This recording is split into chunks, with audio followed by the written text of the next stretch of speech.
Hey, yo, what up, y'all? Welcome to Thinkers Anonymous. I'm your host, EIG. And first, I just want to take the time to thank you all. Anybody who's listening, anybody who has listened, listen, I understand that your time is priceless. And because of that, hey, I understand the value of it. And I appreciate you just giving it a listen. If you subscribe, any support, I deeply and greatly appreciate it. And I just hope we can continue this thing, Y'all stick it out with me. So today's episode is titled Guilt by Association. Guilt by Association. I had a tongue twister there. Now, I know you hear it, it's usually said like guilty by association, but today I want to speak on guilt. It's a familiar phrase, but guilt is something that we all deal with. Guilt is, it's everywhere in all of our lives. And today we're just going to talk about that. And so I really want to start today off with, if I can, I love quotes. And I just want to start with a quote by Alan Watts. It says, "No work or love will flourish out of guilt, fear, or hollowness of heart. Just as no valid plans for the future can be made by those who have no capacity for living now." Man, that's good stuff, man. And I very much agree with that. Like I said before, it's present in so many aspects of our lives. But it's a great manipulator. Guilt is a poison. And we can see it in our lives if you just look around. Let's just start with family.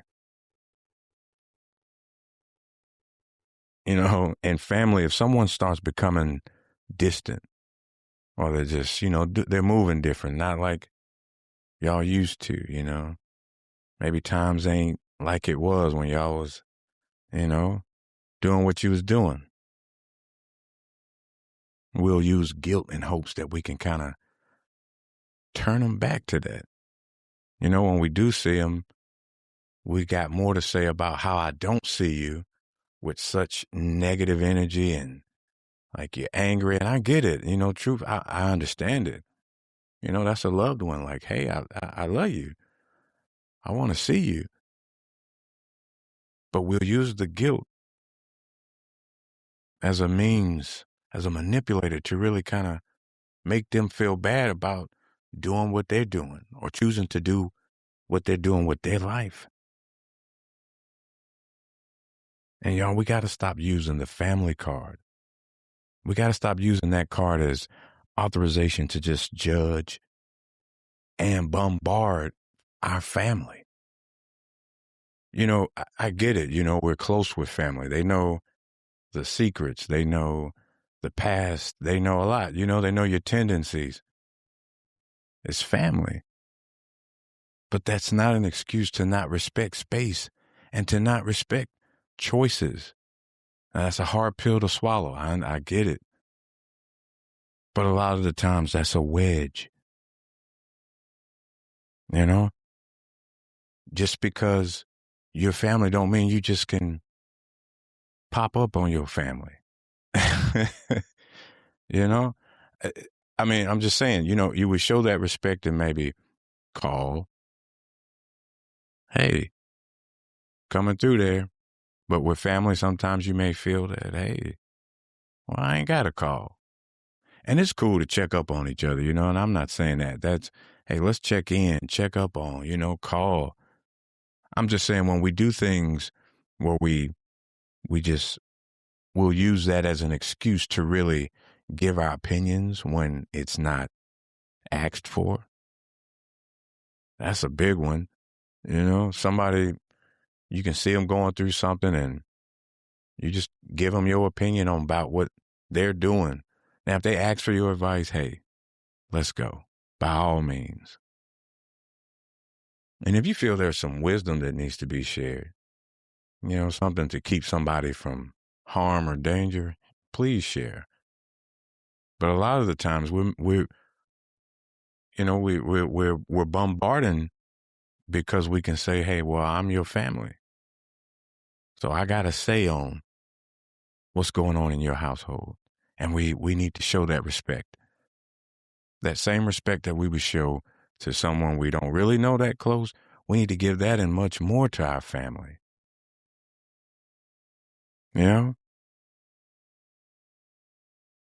Just think about it when we do reunite, if it's because of distance, when we get together, instead of using the guilt, how about we just bring love to the table? You see them, hey, give them a big hug. Man, I miss you. I can let you know I miss you. Man, cuz it's so good to see you. Auntie, mama. I'm so glad to see you.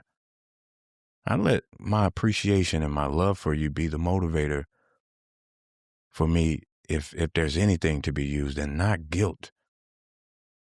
If they're already doing it, there's a reason. And it's not on us to justify, to say right or wrong, because that's their life, family or not. So we've got to give that respect. And we can have our own opinions, yes. And if they're asked, yes. But we've got to respect those boundaries, because, we value our family's opinion. We do. We do. We care. That's how we've been raised. That's what we're used to. But at some point in our lives, you really have to let go of that need for that opinion to be a certain way. Otherwise, you'll be not living free. Not living free. You'll always have to be moved to maybe your family's idea of you. Guilt is used so many ways in families. There are people that feel that you should be doing this with your life. Oh, your daddy was a painter, you need to be a painter, this or that, or there was whatever the case is, there's expectations, and we value those. But that's a dangerous thing when we value it to a point to where we really can't be who we are. And we truly feel guilt about letting them down, about our own decisions. And that's crazy. Guilt is a poison that we really got to recognize, and we got to not use. We can't choose to use guilt to get something out, or to make a situation turn out how we need it to be. There's always going to be that pressure, always that pressure there from, your family and your loved ones. These are the ones who have been with you and cheered you on and have been there in the rough times. So it's not easy in what I'm saying to just totally neglect. No, that's not what I'm saying. But there's one thing that we do have to understand about it, is that appreciation for them can only go so far. Otherwise, we're giving our keys to our car to someone else and getting mad when they drive us where we don't want to go.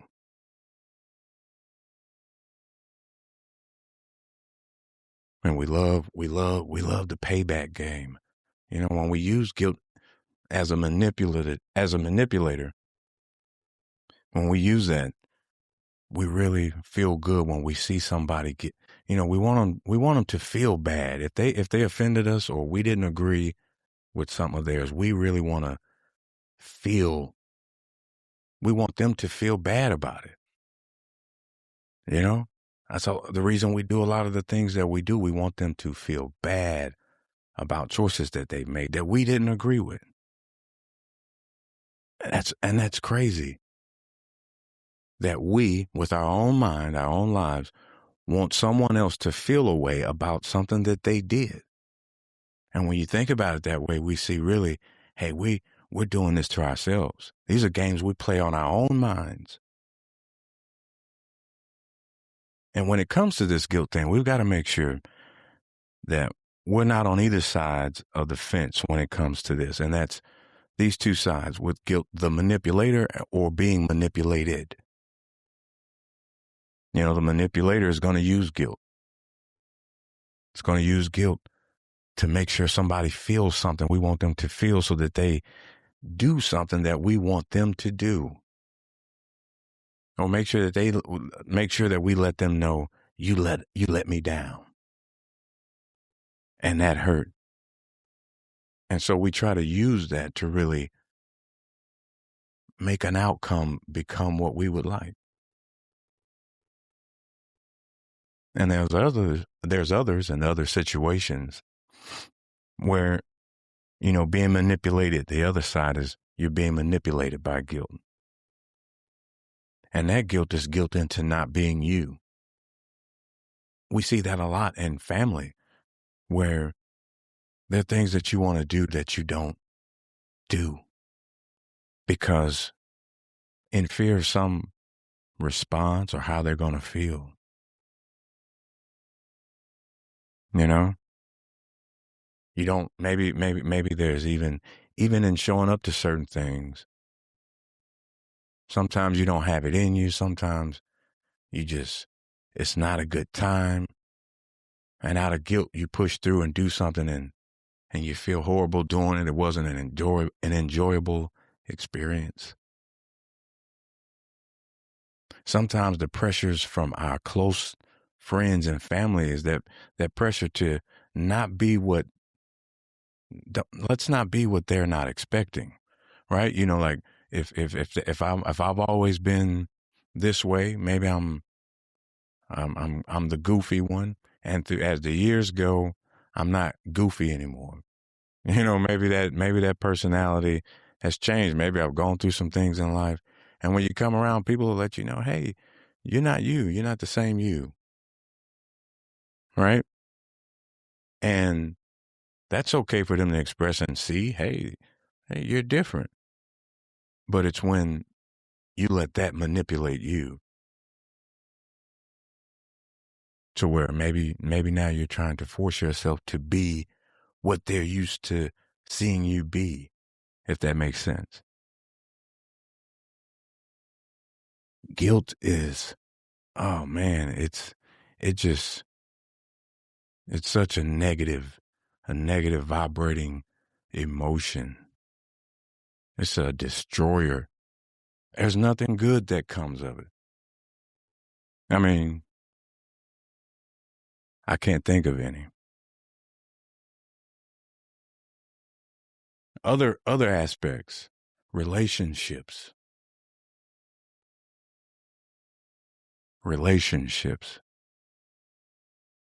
Guilt is definitely used there. And I mean, you know, in our intimate relationships, our romantic relationships, we all know about how silent treatments work. You know, a lot of the times when we're given that silent treatment, it's to make sure that we're sending a signal to the other one to let them know how we feel. And we want them to feel a way about what they did or to feel a way about how we feel. And that's games, a mind game. We'll do the sex withholding where we use that. We take away something to manipulate because we want someone to feel a way. We want them to be guilted into feeling a way, whether that be guilty for what they did or to show you more compassion or about how you feel. Maybe they're not showing that they're remorseful about something. But whatever the case is, we're using this to manipulate each other. The same as in reminding the other partner about what they did. A constant reminding of that. Why would we do that? It's something, it may be a negative past experience that happened, but to keep bringing it up, we know it hurts and stings, but it keeps coming up, keeps coming up.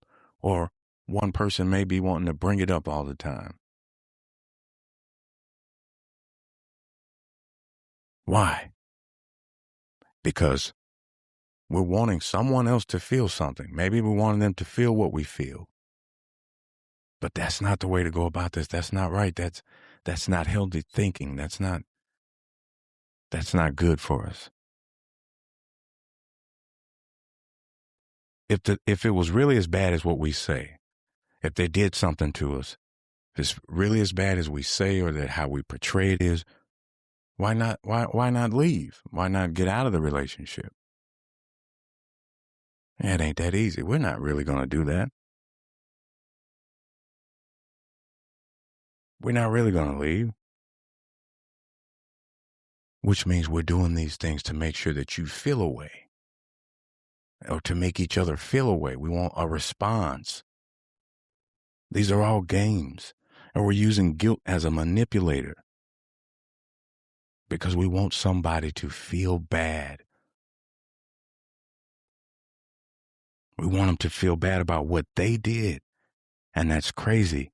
But that's what we do.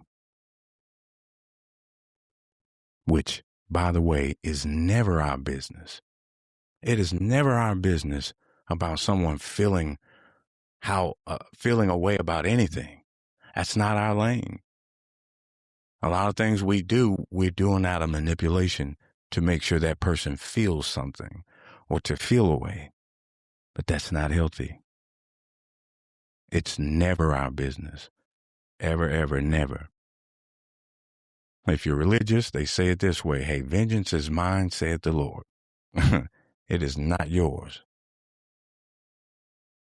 If you're ever in trying to figure out a way that they are, punished for their crime or their offense, you're operating very low, very, very negative. Nothing good can come of it. We've got to let wanting people to be punished go. We got to let that go. Let's just let love be the motivator. Let love be the reason for us to be or not to be. Not emotional blackmail. There are some relationships that we need to walk away from, that some people need to get out of. They know that it's not healthy. They know there's nothing fruitful coming from it. But we allow guilt to keep us there. Guilt can come with thoughts and memories of certain things that were done for us that we feel like we can't, or we feel like a certain response, or we feel like someone would look at us a certain way. And we choose maybe to stay somewhere we shouldn't. We should want the reason for someone wanting to be with us to be out of love, not out of fear. Not out of fear of I'm not going to have anyone. Not out of fear of how am I going to make it financially. But out of love and appreciation. I'm just saying. Another area in our lives where guilt just runs rampant is the will to try something again. The will to try something again in life after a perceived failure. Maybe that's careers.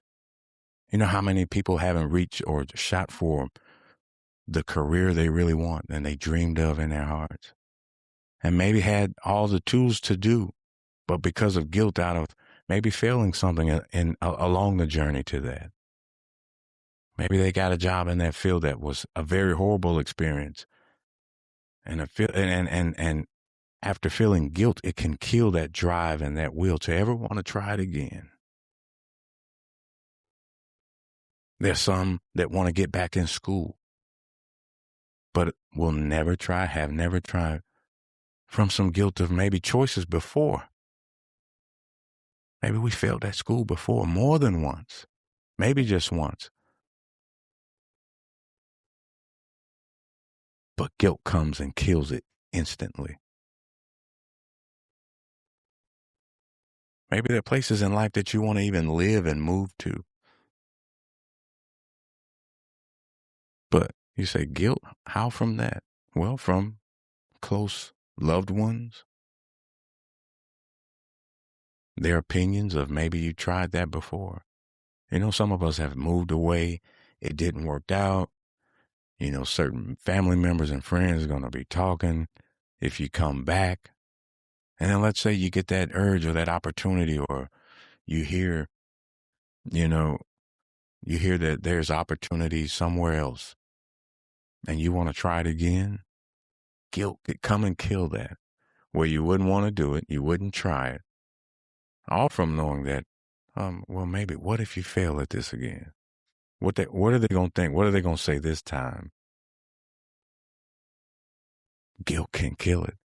And that may be the opportunity for the best day and the best change of your life. But maybe thrown away from guilt, an inside agent in our minds.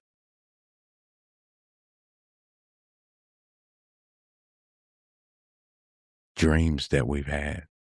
Maybe you want to pursue something. Maybe you want to pursue a hobby that no one around you, no family knows anything about or appreciates. And sometimes there's shame in even admitting that. Guilt. Killing dreams.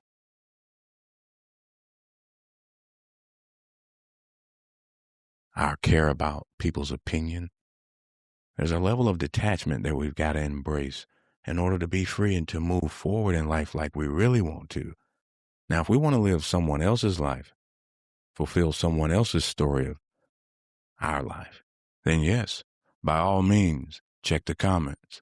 By all means, follow what they say. But if you want to be you, if you want to be free, I advise you to embrace that detachment that has to happen.